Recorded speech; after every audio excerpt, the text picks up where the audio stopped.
나치 점령 초기 몇 시간 동안 수천 명의 생명이 무자비하게 앗아갔다. 폴란드에서는 마을 전체가 파괴되고 수백만 명의 사람들이 재판도 없이 처형되었다. 나치는 잔혹한 억압체제를 시행하여 폴란드의 지식인과 문화 지도자들을 살해하고 유대인 공동체를 격리시켜 게토에 감금하였다. 동유럽에서는 아인자츠 그룹펜, 아인사츠그룹이라는 죽음의 분대가 나치 군대를 따라다니며 수천 명의 민간인을 처형했다.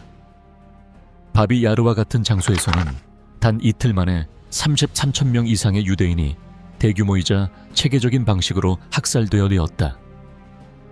이들 지역에서의 나치 점령은 끊임없는 학살과 파괴의 과정이었으며 죽음은 전체 문화를 휩쓸어버리는 조직화된 기계로 변모했다.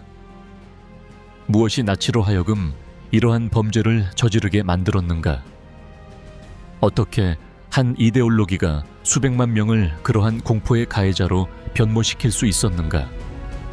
나치 이데올로기와 인종적 위계 질서, 잔혹 행위의 치명적인 토대. 제2차 세계대전 중 독일 나치가 저지른 잔혹 행위의 토대는 첫 영토 침공 훨씬 이전에 마련되었다. 제3제국을 뒤덮은 인종 이데올로기는 유럽 전역에서 수백만 명을 조직적으로 박해하고 학살하게 만든 추진력이 되었다. 나치의 세계관은 인류를 인종적 위계에 따라 구분했다. 이 위계의 정점에는 이른바 아리아인, 게르만 및 북유럽계 민족이 있었고 이들은 우월한 인종으로 여겨졌다. 그 아래에는 다양한 수준의 열등한 유럽 민족들이 있었으며 유대인, 집시, 슬라브인은 가장 밑바닥에 위치하며 비인간적 존재로 낙인 찍혀 히틀러와 추종자들이 꿈꾸던 세상에서 존재할 자격이 없는 것으로 간주되었다. 이러한 이념적 구도는 이론에 그치지 않았다. 1933년부터 1939년 사이 나치 정권은 일련의 법률과 포고령을 통해 이 사상을 제도화했다. 1935년 뉘른베르크 법은 독일 유대인들의 시민권과 민권을 박탈하여 조직적 박해의 법적 기반을 마련했다. 1938년에 수정의 밤은 유대인을 겨냥한 조직적 폭력이 국가의 지원을 받고 있었음을 분명히 했다. 그러나 이 박해 기계가 독일 국경을 넘었을 때 그 규모가 얼마나 확대될지는 아직 명확하지 않았다. 나치 인종 이데올로기는 단순히 제거 대상만 규정한 것이 아니라 그 정당성까지 부여했다. 요제프 괴벨스가 이끄는 선전기구는 유대인과 다른 박해 대상 집단들을 끊임없이 비인간화된 이미지로 묘사하며 이들을 기생충, 감염원, 아리아 혈통의 생물학적 위협으로 제시했다. 이 전략적 비인간화는 수천 명의 평범한 독일인이 전례 없는 잔혹 행위에 가담하거나 이에 무관심하게 만드는데 핵심적인 역할을 했다. 독일이 오스트리아와 체코의 주데텐 지방을 병합하고 1939년 폴란드를 침공하면서 영토 확장을 본격화하자 나치 인종 이데올로기는 광범위한 실행 공간을 얻게 되어하였다. 정복된 영토는 단순한 지정학적 이익이 아닌 야심찬 인종공학 프로젝트를 실행하는 공간이었다. 생활권, 레벤스라움이라는 나치 개념은 영토 확장과 인종적 목표를 결합했다. 동유럽, 특히 폴란드와 이후 점령된 소련 지역은 독일인들이 정착할 수 있는 곳으로 지정되었으며 기존 주민들은 제거되거나 노예화될 운명이었다. 히틀러와 나치 수뇌부는 슬라브인을 열등한 인종으로 간주하고 이들을 제국의 노예 노동력으로, 유대인은 완전한 제거 대상으로 삼았다. 이러한 극단적인 인종적 관점은 왜 나치 점령이 동유럽에서 유난히 잔혹했는지를 설명해준다. 서유럽 점령지에서는 행정적 정상성을 유지하려는 외양이 있었던 반면 폴란드와 소련에서는 공포, 강제 이주, 학살 정책이 직접 시행되었다. 이는 나치 인종 위계 내에서 이 민족들이 차지한 위치의 차이에서 기인한 것이다. 인종 청소라는 개념은 점차 최종 해결책으로 발전했다. 초기에는 유대인을 마다가스카르 같은 외딴 지역으로 대규모 이주시키는 방안이 검토되어 왔지만 1941년 소련 침공 이후 전쟁이 장기화되면서 정책은 조직적인 학살로 전환되었다. 1942년 1월의 반제회의는 나치 고위 관리들이 이 대량 학살 정책을 산업적 규모로 공식 조율한 순간이었다. 나치의 학살 체제가 효과를 발휘한 것은 기술과 조직력뿐 아니라 수천 명의 평범한 사람들이 극단적 폭력에 가담하도록 만든 정신적 틀 덕분이었다. 인종 이데올로기는 이 참여를 가능케 하는 사고 구조를 제공했다. 의사, 변호사, 엔지니어, 관료들은 자신들의 재능을 학살에 동원했고 이를 범죄가 아닌 독일 인종의 순수성을 지키기 위한 필수 업무로 여겼다. 강제 수용소와 절멸 수용소 체계는 이 이데올로기의 가장 가시적인 표현이었다.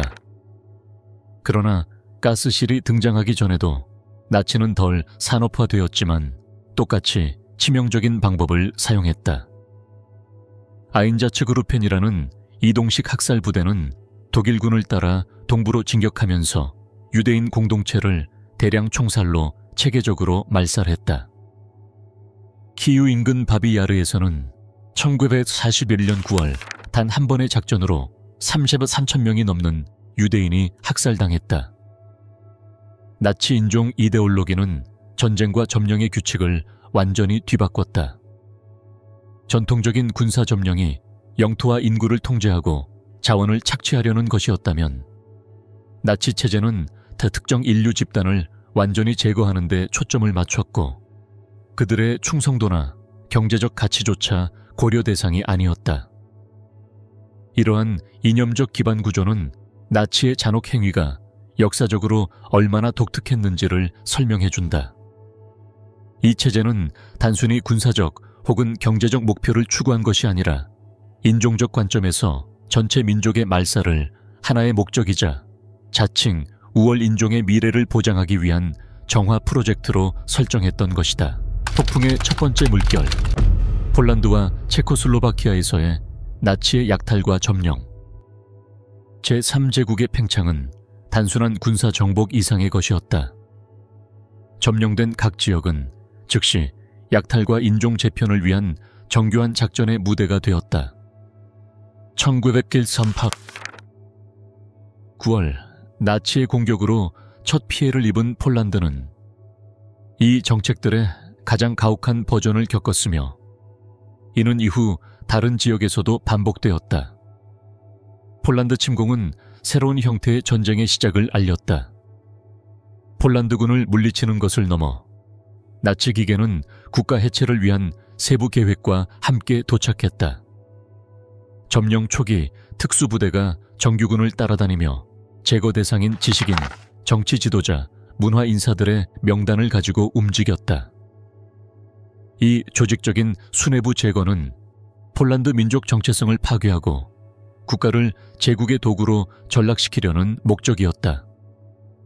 1939년 10월까지 독일은 폴란드를 가혹하게 행정적으로 분할했다. 서부 지역은 제국에 직접 병합되었고 중부는 총독부로 지정되어 자원과 노동력을 착취하는 행정단위로 기능했다. 유대인들은 즉시 격리되어 특별 신분증을 착용하게 되었으며 점점 더 많은 제약을 받다가 마침내 게토에 감금되었다. 경제적 약탈은 곧바로 시작되었다. 은행, 상점, 농지, 개인 재산은 체계적인 강탈을 합법화한 포고령에 따라 압류되었다. 폴란드 유대인이 우선적인 대상이 되어 그들의 재산, 은행 계좌, 귀중품을 빼앗겼다. 그러나 비유대계 폴란드인들도 특히 제국의 병합된 지역에서 대규모 몰수에 시달렸으며 게르만화는 기존 주민들의 강제 이주를 수반했다. 덜 알려진 점령의 측면은 문화유산의 계획적인 탈취였다. 전문팀들이 박물관, 도서관, 개인 소장품을 돌아다니며 예술품, 필사본, 역사적 유물을 수거했다.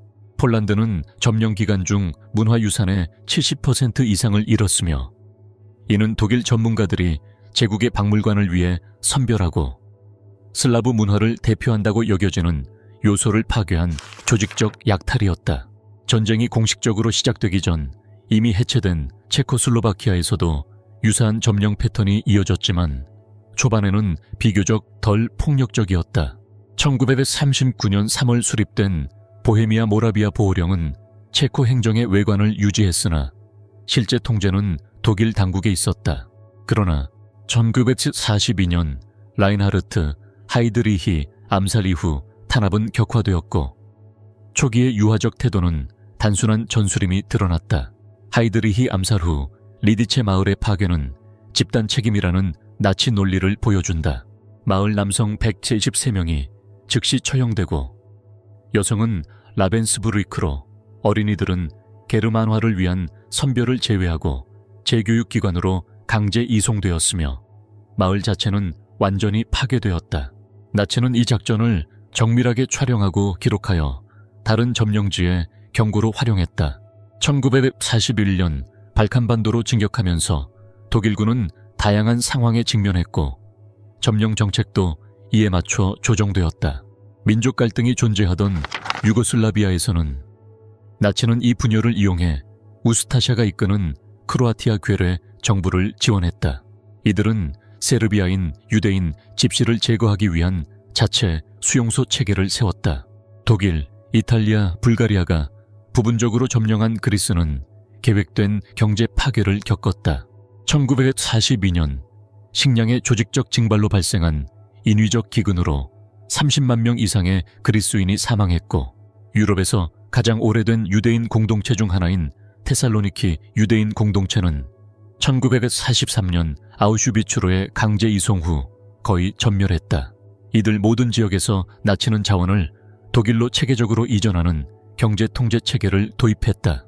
원자재, 산업 생산물, 식량 비축분, 심지어 또 노동력까지 전쟁 수행을 위해 동원되었으며 지역 주민들은 극심한 생존 한계 속에 내몰렸다. 이러한 경제적 착취는 1941년 침공 이후 점령된 소련 지역에서 특히 심화되었다. 침공 이전에 설계된 기아 계획은 독일을 위한 식량 확보를 위해 수백만 명의 소련인을 아사시킬 것을 의도했다.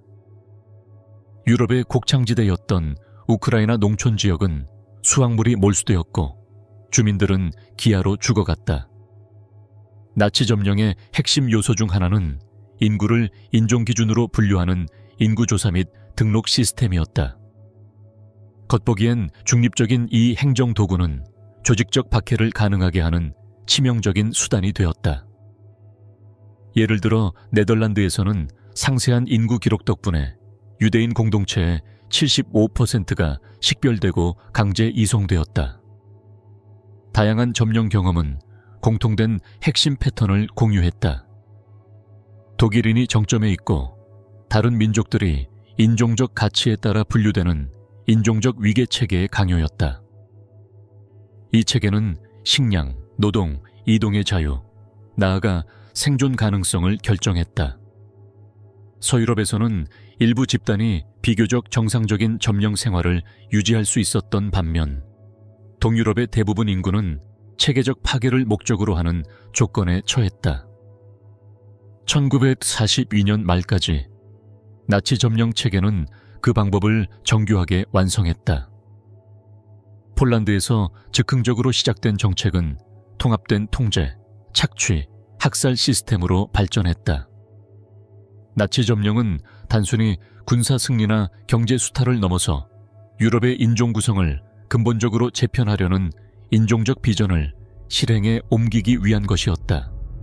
유럽의 개토화, 개토의 비극적 확대와 조용한 저항의 투쟁, 유대인 인구를 좁고 고립된 공간에 집중시키는 과정은 조직적인 학살로 향하는 데 있어 결정적인 중간 단계였다.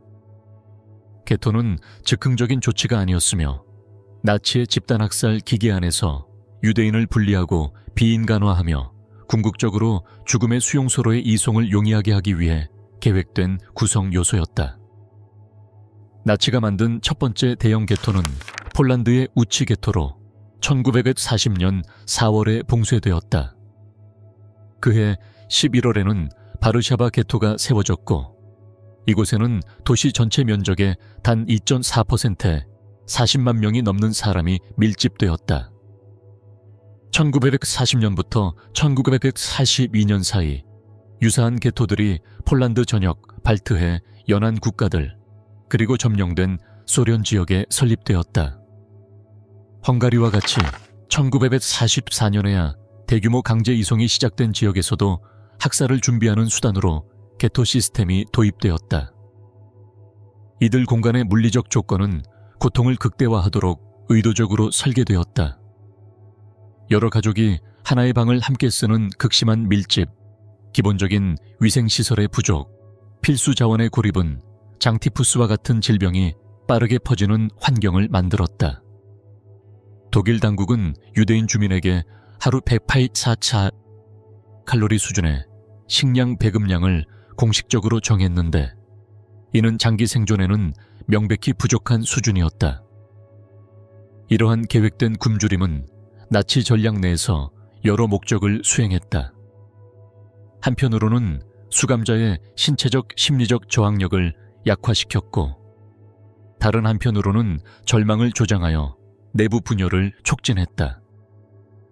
체계적인 기한은 사회 통제를 위한 무기가 되어 가족 전체가 단순한 생존 자체에 모든 에너지를 집중하도록 만들었다. 이 공간들을 관리하기 위해 독일은 유대인 평의회, 주덴라트라는 시스템을 도입하여 지역 지도자들을 점령 정책의 비자발적 중개자로 만들었다. 이 평의회는 내부 질서 유지, 제한된 식량 배분, 나아가 강제 이송 명단 제공 등의 역할을 맡아야 했으며 이는 구성원들에게 감당하기 힘든 도덕적 딜레마를 야기했다. 개토 내 일상은 체계적인 비인간화 속에서도 인간 존엄을 지키기 위한 끊임없는 투쟁을 반영했다. 비밀학교, 은밀한 종교의식, 문화공연 등이 등장했고 이는 정신적 저항의 형태가 되었다. 북쪽의 예루살렘으로 불린 빌라 게토에서는 사서와 학자들이 유대 문학을 숨기고 분류했으며 종이 여단을 조직하여 문화유산을 임박한 소멸로부터 보호하려 했다. 경제적 저항도 다양한 형태로 나타났다. 식량 밀수는 일반적인 활동이 되었고 어린이들이 벽의 작은 틈을 통해 전달자로 자주 동원되었다. 복잡한 네트워크가 게토 안과 외부를 연결했으며 이는 대규모 기근을 막기엔 부족했지만 일부의 생존을 가능케 했다. 바르샤바 게토에서는 소비된 식량의 80%가 밀수된 것이었다고 추정된다. 게토 내부의 조직적 대응은 시간이 지나면서 진화했다. 초기에는 많은 유대인 공동체가 생산 노동을 통해 어느 정도의 보호를 얻을 수 있을 것이라는 믿음 하에 나치의 강요에 순응하려 했다. 게토 내 공장과 작업장은 독일군을 위한 제복, 가구, 기타 물품을 생산했으며 경제적 유용성이 보호막이 될 수 있다는 희망을 낳았다. 그러나 1942년부터 강제 이송이 본격화되면서 이러한 환상은 무너졌다. 이송된 자들의 운명에 대한 인식이 확대되자 게토 내부 저항은 변화를 겪었다. 바르샤바에서는 유대 전투기구 조피와 유대 군사 연합 JZW이라는 비밀 조직이 결성되어 무장 저항을 준비했다.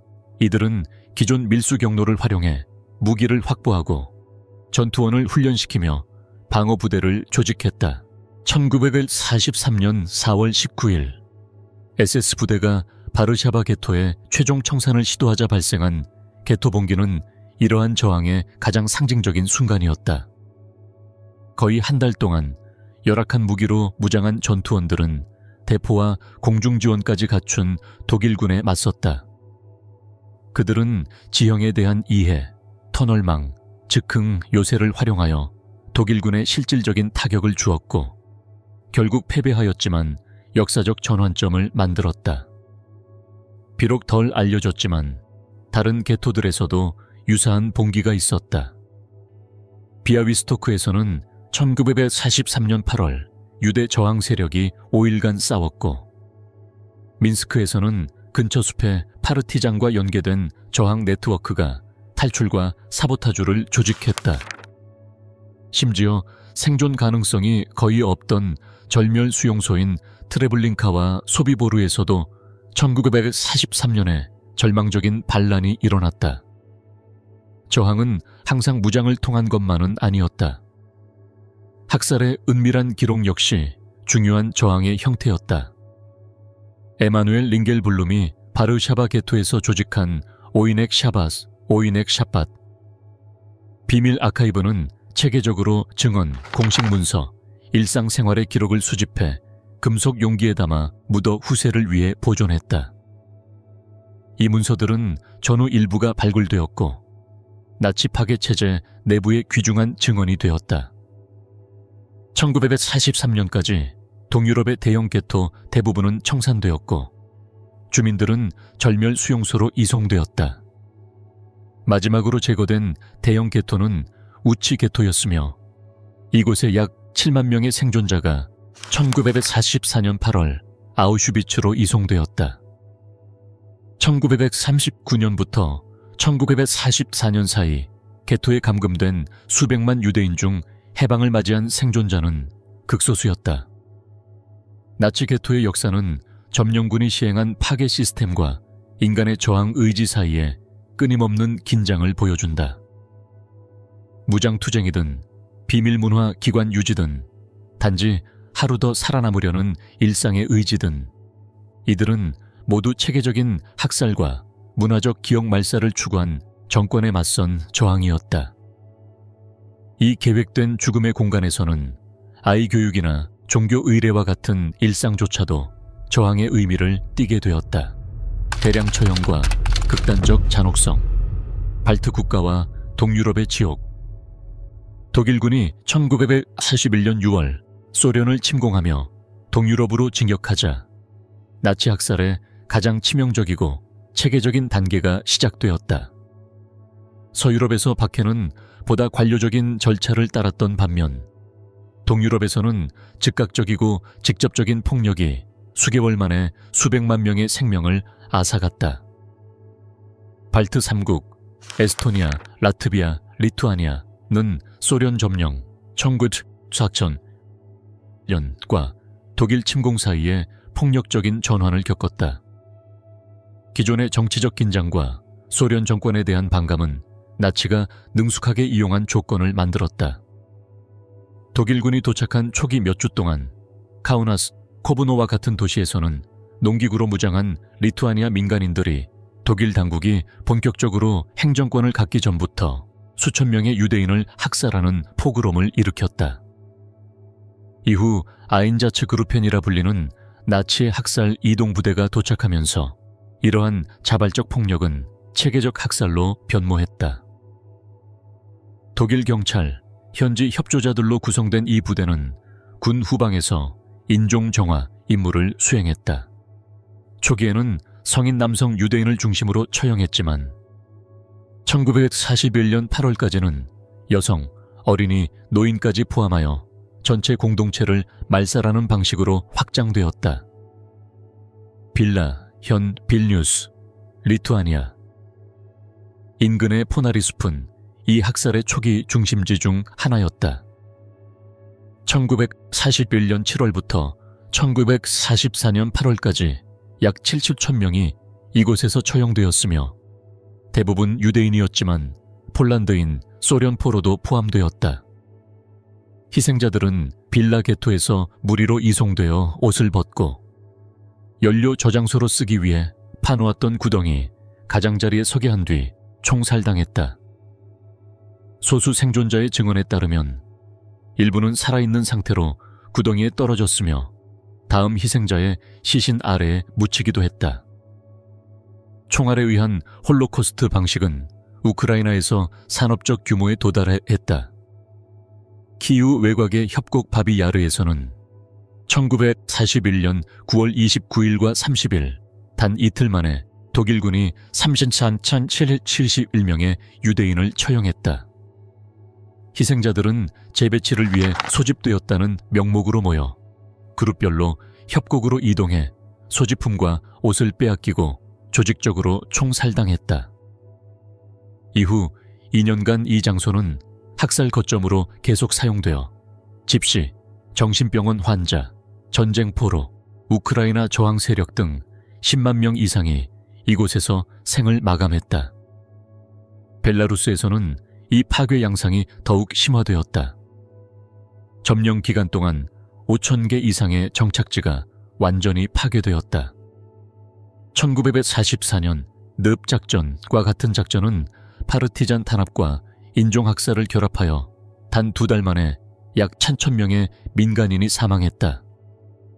하틴 마을에서는 점령군이 주민 149명, 그중 75명의 어린이를 헛간에 가둔 채 불태워 살해했으며 이는 집단 공포 전술의 대표 사례로 기록된다. 벨라루스는 전쟁 중 전체 인구의 약 4분의 1이 살해되어 민간인 희생 비율이 가장 높았다. 학살의 조직은 냉정한 관료주의와 극단적 폭력을 결합했다. 가해자들은 학살의 효율성을 극대화하기 위해 다양한 기법을 개발했다. 예를 들어 정어리 포장, 사르딘 파킹 방식은 시신 위에 다음 희생자를 눕혀 구덩이 공간을 최대로 활용하는 방식이었다. 일부 독일 집행자들은 희생자와 시선을 맞추지 않으면서 가장 효과적으로 살해할 수 있는 뒷목 총격 방식과 같은 자신만의 기술을 고안하기도 했다. 이 작전에 소름 끼치는 요소 중 하나는 철저한 기록화였다. 아인자츠 그룹펜에는 종종 사진부대가 동행하여 수천 장의 학살 사진을 촬영했고 많은 경우 가해자 자신들이 기념품으로 찍었다. 이 사진들은 오늘날 부정할 수 없는 시각적 증거로 남아있다. 동시에 이 부대의 지휘관들은 베를린으로 자세한 보고서를 정기적으로 보내며 학살된 인종적 적의 수를 냉정하게 집계했다. 이러한 극단적 잔혹성은 대량 처형에만 그치지 않았다. 우크라이나 서부와 같은 지역에서는 독일 점령군과 협조자들이 민간인을 공포에 빠뜨리기 위한 공개 고문 방식도 도입했다. 르비우 같은 도시에서는 유대 민간인들이 칫솔로 거리를 청소하게 하거나 탈진해 사망할 때까지 과도한 체조를 하게 했고 주민들은 이를 강제로 지켜봐야 했다. 이 공개된 잔혹 행위는 단순히 신체적 제거를 넘어 생존자들의 정신을 파괴하는 데 목적이 있었다. 동부전선의 임시 수용소는 이 죽음의 체계에서 또 다른 차원을 이루었다. 폴란드에 계획된 수용소와 달리 이곳의 시설은 주로 징발된 건물, 헛간 또는 단순히 울타리로 둘러친 야외 공간에 임시로 설치되었다. 라트비아의 악명 높은 살라스필스 수용소와 같은 곳에서는 수감자들이 혹독한 환경 노출, 의도적인 굶주림, 전염병 등으로 빠르게 사망했다. 1942년까지 이러한 수용소는 점령된 동부지역 곳곳에 수백 곳이 흩어져 있었다. 학살의 규모는 가해자들에게 실용적 문제를 야기했다. 전환기 반전되고 1943-1944년 소련군이 서진하자 독일 당국은 작전 청공의월을 시행하여 희생자 시신을 파내어 소각하고 대량 학살의 증거를 없애려 했다. 보통 유대인으로 구성된 특정 수감자들은 부패한 시신을 파내어 거대한 장작더미 위에서 소각한 뒤 뼈까지 분쇄해야 했고 이 끔찍한 작업을 마친 후에는 어김없이 처형당했다. 갈리치아, 현재 폴란드와 우크라이나로 나뉨과 같은 지역에서는 현지 협조로 일상적 홀로코스트가 실행되었으며 이는 유대인 공동체가 대형 수용소로 이송될 필요 없이 체계적으로 말살된 것을 의미한다. 우크라이나 보조경찰, 트란스니스트리아의 루마니아 군인, 발트 지역의 협조자들은 학살이 동유럽의 마지막 구석까지 도달하게 만들었다. 예를 들어 에스토니아에서는 1942년 1월 지역 당국이 유대인 공동체의 거의 전부를 조직적으로 살해한 후 해당 영토를 유대인 없는 지역으로 선언했다. 동부 전선에서의 학살이 지닌 특이성은 그것의 즉시성과 가시성에 있다. 비교적 은폐된 산업화된 가스실 체계와 달리 이러한 살해는 대개 마을과 도시의 변두리에서 대낮에 이루어졌다. 이 공개성은 주민들에게 심리적 공포를 추가로 조장했고 원하지 않는 존재로 분류될 경우 어떤 운명이 기다리고 있는지를 모두가 분명히 인지하게 만들었다. 이러한 학살에서 살아남은 극소수는 극히 이례적인 상황에서 탈출했다. 일부는 치명상이 아닌 상태로 구덩이에 떨어진 뒤 밤에 기어나왔고, 또 다른 이들은 수송 중 도망치거나 목숨을 걸고 숨겨준 현지 가정에서 피신했다. 이 생존자들은 나중에 학살 방법에 대한 결정적인 증언을 제공하여 가해자들의 관료적 기록을 보완했다. 전쟁이 끝났을 무렵 동유럽은 정치적, 경제적 변화를 넘어 인구 구조 자체가 완전히 바뀌었다. 수많은 공동체가 지도에서 지워졌고 수천 년간 이어져 온 문화 전통은 잿더미로 변했으며 저녁의 풍경은 무표식의 묘지로 탈바꿈했다. 이 지역에서 시행된 극단적 잔혹성은 홀로코스트에서 가장 어두운 장 중 하나로 나치의 집단학살 기계가 최대한의 강도로 최소한의 제약 속에서 작동했던 공간이었다. 성폭력과 강요된 협력, 점령지 여성들의 침묵. 나치 점령에서 여성들이 겪은 경험은 제2차 세계대전에 복잡하고 자주 침묵된 차원을 이루었다.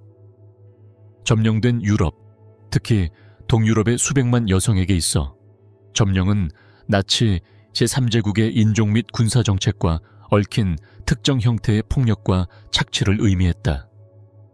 성폭력은 나치 확장의 초기부터 지배의 도구로 등장했다. 1939년 폴란드 침공 중 독일군 부대는 민간인 공포작전의 일환으로 수많은 강간을 자행했다. 그러나 이러한 폭력은 단순히 무절제한 병사들의 일탈이 아닌 나치 이데올로기 안에서 성을 도구화한 체계의 발현이었다. 기본적인 모순은 나치 인종 이론 안에 존재했다. 한편으로는 인종법이 열등 인종과의 성적 접촉을 독일 혈통의 오염으로 간주하며 엄격히 금지했고, 이를 인종적 수치, 라센샨데로 형사처벌했다. 그러나 다른 한편으로 군 당국은 병사들의 사기를 유지하기 위한 성적 서비스의 필요를 암묵적으로 인정했다. 이 모순은 누가 어떤 조건에서 착취될 수 있는지를 규정하려는 시도 속에서 성적 착취를 일상화한 체계를 낳았다. 소련 점령 지역에서는 이러한 잔혹성이 극에 달하했다. 전체 마을이 군사작전 중 집단 강간의 현장이 되었고, 트로사이스크에서는 독일군이 주변 마을의 젊은 여성들을 헛간에 가두어 노역을 위한 대기라는 명목 하에 통과 중인 병사들의 집단 성폭행 대상으로 만들었다. 이 같은 폭력은 지역사회의 저항을 분쇄하고 독일 지배를 공고히 하기 위한 더 넓은 공포정책의 일부였다. 성적 착취의 제도화 방식은 지역에 따라 달랐다. 프랑스, 벨기에, 네덜란드에서는 독일 당국이 군용관리 매춘시설을 공식 운영했으며 이곳에서 주로 프랑스 및 서유럽 여성들이 일했다. 이 시설은 군 의료당국의 감시하에 병사들 사이에 성병 확산을 방지하고자 했다. 반면 폴란드와 소련 등 동부 지역에서는 여성들을 강제로 끌고 와 장교와 병사에게 사실상 노예 상태로 봉사하게 만든 즉석 쾌락소가 등장했다. 생존자들의 증언은 이 시설들이 체계적인 잔혹성의 현장이었음을 보여준다. 군작전 중 붙잡히거나 노동 수용소에서 선별된 여성들은 적절한 의료 지원도 없이 하루 수십 명의 병사를 상대해야 했다. 병에 걸리거나 임신한 여성은 종종 살해되었고, 탈출이나 저항을 시도한 여성들은 고문이나 공개 처형을 당해 유사 시도에 대한 경고로 이용되었다. 도덕적 복잡성은 특히 성적 협력이라는 경우에 드러난다. 이는 현지 여성들과 독일 점령군 사이에서 발생한 다양한 형태의 관계를 의미하며 극심한 굶주림과 박해 속에서 생존을 위해 일부 여성들이 독일 병사나 장교와 관계를 맺었다. 전후 이들은 일괄적으로 협력자로 낙인 찍혔으나 실제로는 거의 강요에 가까운 조건에서부터 특별한 상황에서 형성된 정서적 관계까지 매우 다양한 양상이 존재했다. 소련 점령지에서는 계획된 기하 정책 속에서 음식과의 교환 수단으로 성적 호의가 생존 전략이 되었다.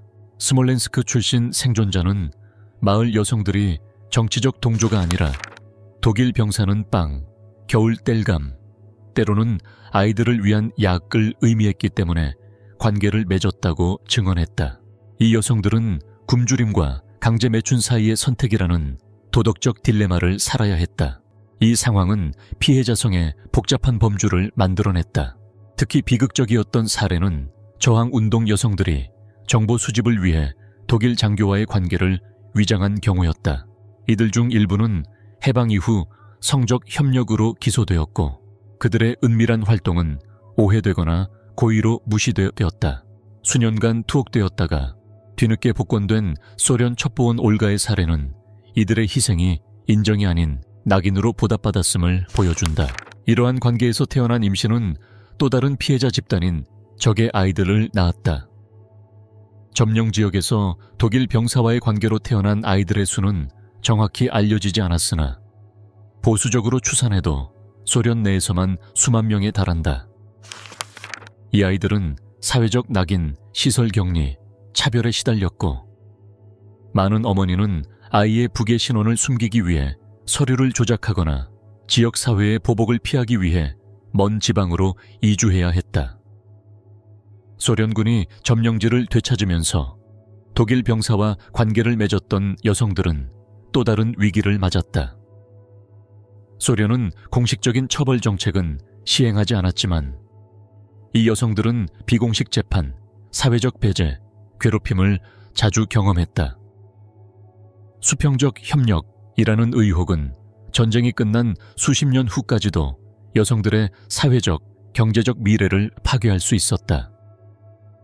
나치 점령 하 여성의 경험은 자주 간과되었던 갈등의 차원을 드러내며 성적 지배가 인종 정책과 군사 전략과 교차했던 현실을 보여준다.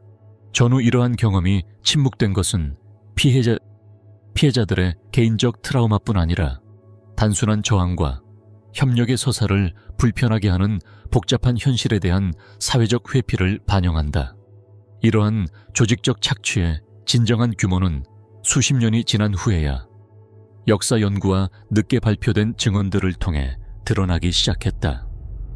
용감한 이들의 죽음, 제3제국에 맞선 저항 전사들과 정치적 적들의 처형. 저항운동에 대한 탄압은 나치 점령의 가장 잔혹한 측면 중 하나였다. 독일군이 유럽 전역으로 세력을 확장함에 따라 점령에 맞서는 다양한 형태의 운동이 등장했다.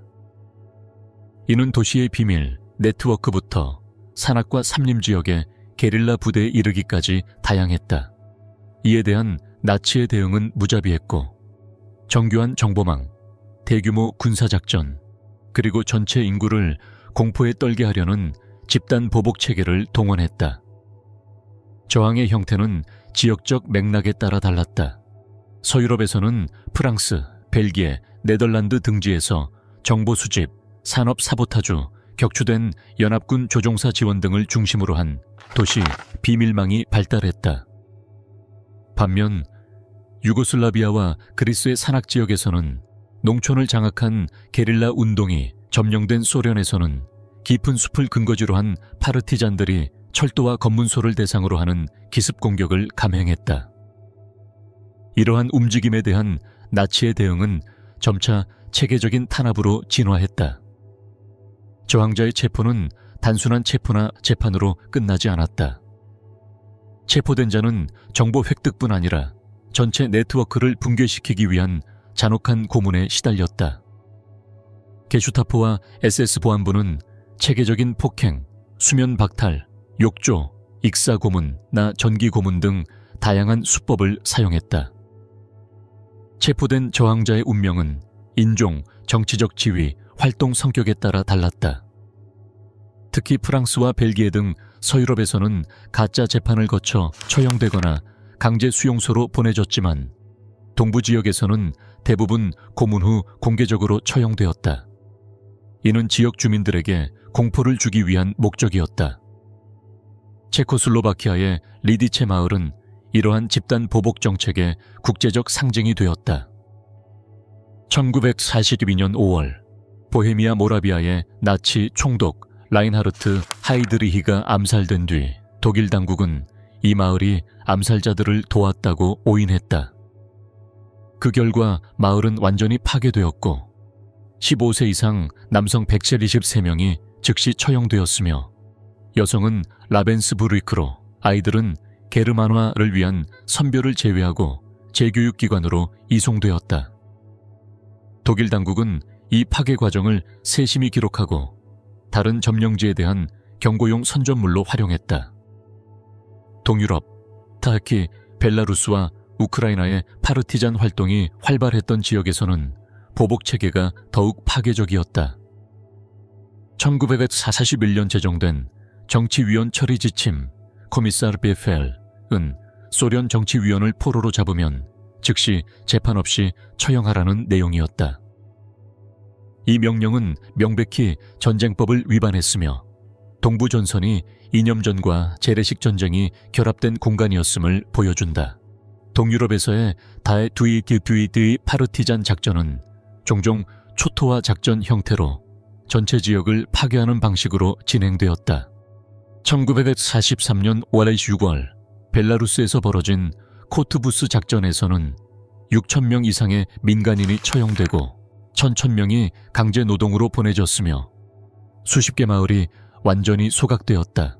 특히 전과자들로 구성된 디를레방거 부대와 같은 특수부대는 주민을 헛간이나 교회에 가둔 뒤 불태우는 등 극단적인 잔혹 행위를 저질렀다.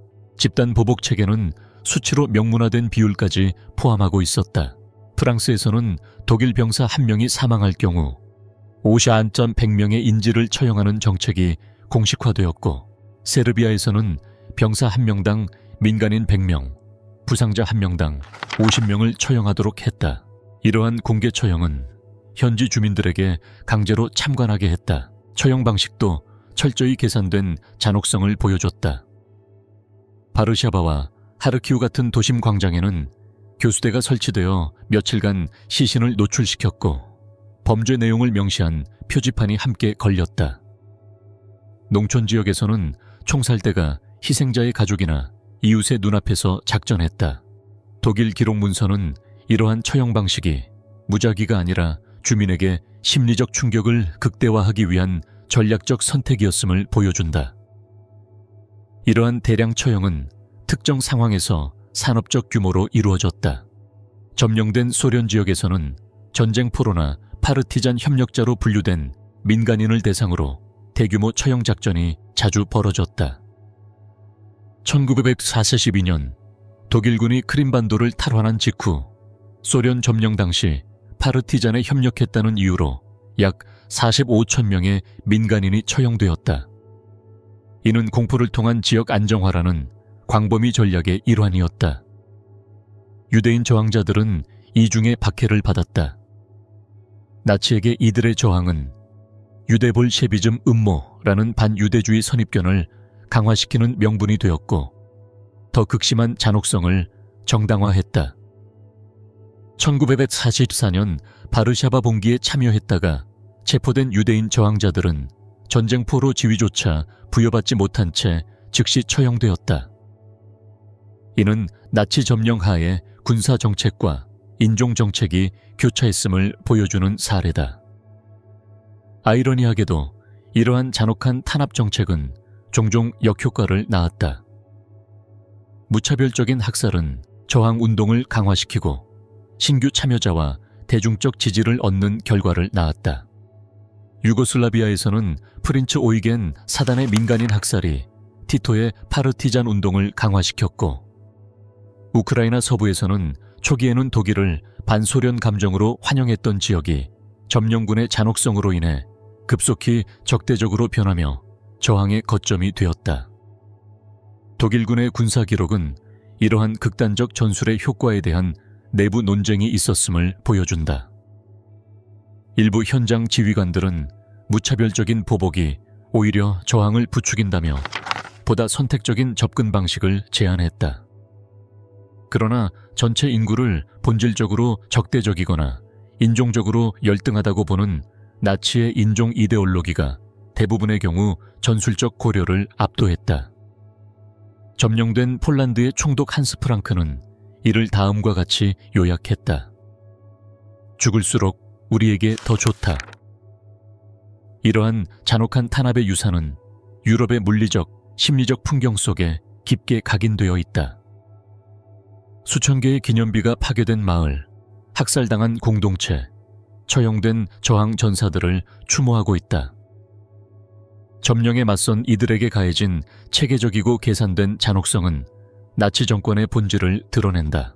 그것은 단순히 즉각적인 위협을 제거하는 데 그치지 않고 전체 인구의 저항 의지를 영구적으로 꺾기 위한 폭력 체계였던 것이다. 고통의 메아리, 전후 탄압의 후유증과 유럽에 잊힌 희생자들. 1945년 무기가 침묵했을 때 유럽 대륙은 물리적 폐허뿐 아니라 나치 점령의 심대한 심리적 사회적 후유증과 마주해야 했다. 수백만 명이 육체적으로 살아남았지만 그들은 전후 사회가 제대로 인식하거나 다루지 못한 외상 경험으로 깊은 상처를 안고 있었다. 전쟁의 그 후는 도덕적 복잡성, 정의의 공백, 집단적 침묵이라는 문제들을 드러냈고 이는 세대를 넘어 지속될 영향을 남겼다. 해방된 점령지에서는 피해자와 가해자에 대한 단순화된 서사를 흔드는 복잡한 현실이 펼쳐졌다. 특히 복잡했던 것은 독일 병사 및 장교와 자발적 또는 강제적으로 관계를 맺었던 여성들의 처지였다. 프랑스, 노르웨이, 네덜란드와 같은 국가에서는 수천 명의 여성이 공개적인 수치의식에 처해졌다. 머리카락을 깎이는 것은 물론 종종 알몸으로 만들어져 나치 문양이 그려지는 처벌은 여성성의 상징을 정조준한 성별 기반 처벌이었다. 이러한 굴욕의 의식은 단순히 협력의 문제를 넘어 위기 속 여성의 성적 자율성에 대한 깊은 사회적 불안을 반영한 것이었다. 이러한 처벌의 가혹함은 전후 도덕 판단의 모순을 보여준다. 프랑스에서는 약 2억 1,000명의 여성이 삭발과 공개적 수모를 겪었는데 이는 독일 산업에 협력해 막대한 이익을 얻은 산업 자본가들이 상대적으로 가벼운 처벌을 받은 것과 극명하게 대조된다. 생존을 위해 성적 호의를 제공했던 여성들은 영구적으로 낙인 찍힌 반면 남성 협력자들은 보다 관대한 평가를 받았다. 이는 전후 도덕 판단이 단지 국가 충성도만이 아니라 여성의 성적 행위에 대한 전통적 통념에 깊이 뿌리 박혀 있음을 드러낸다. 전쟁의 아이들, 현지 여성과 독일 점령군 사이에서 태어난 아이들의 운명은 점령의 또 다른 비극적 유산이었다. 노르웨이에서는 약 12,000명의 아이들이 적의 아이들 피엔디반로 분류되어 거타압 같은 특별 시설에 수용되어 체계적 학대와 심리 실험에 노출되었다. 당국은 이들을 호주로 강제 이송하는 방안까지 고려했을 정도였다. 프랑스에서는 이 아이들이 가족 내에서도 은폐된 채 성장했고 아버지의 정체는 낙인을 피하기 위해 숨겨졌다. 소련에서는 어머니들이 자녀를 보호하기 위해 출생일을 조작하는 일이 빈번했다. 성폭력 생존자들의 경험은 특히 깊게 침묵되었다. 침공과 점령 중 수많은 여성이 강간당했지만 가해자가 연합군일 경우 이러한 범죄는 종종 외면되었다.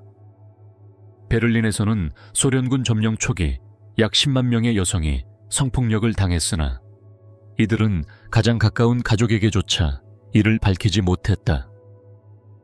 이 강제된 침묵은 유럽 여러 지역에서 반복되었고 심리학자들이 2차 외상, 초기 외상을 표현하지 못함으로써 발생하는 추가적인 심리 손상으로 규정하는 결과를 낳았다.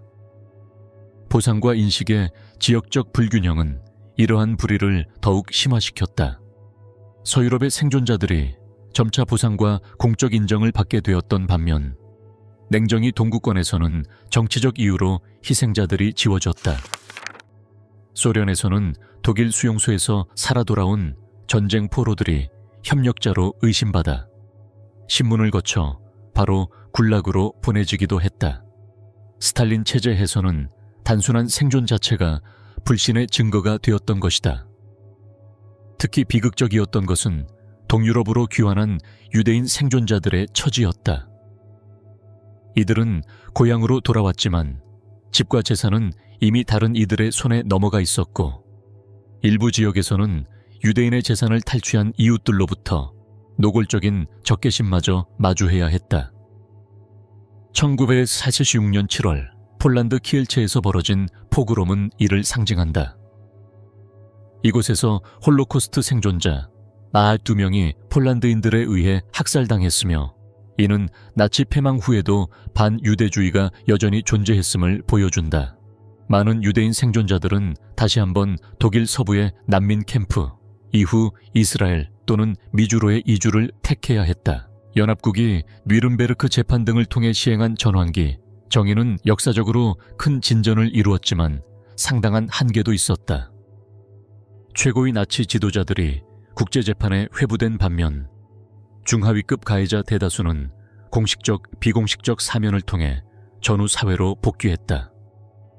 서독에서는 나치 시절 법관의 약 70%가 별다른 제재 없이 사법부에 복귀했다.